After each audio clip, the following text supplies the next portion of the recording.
Hola, Lutres! Soc la Tracy Hunt i avui farem l'experiment de la màquina d'escuma. Prepareu el vostre lab i comencem!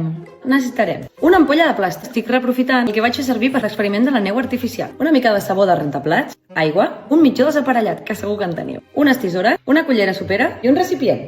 Fantàstic! Primer prepararem la nostra màquina d'espuma. Li hem de tallar el cul amb unes tisores. Potser necessitem ajuda d'una persona adulta. I la decorem. Txaran! Ja tenim la nostra màquina d'escuma decorada. I ara preparem la solució. Afegirem 4 cullerades de sabó.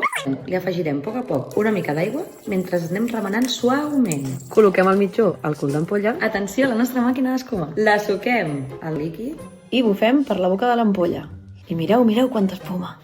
Uau! Fins aquí la nostra màquina d'escuma. Espero que us hagi agradat. Xus, Lutres!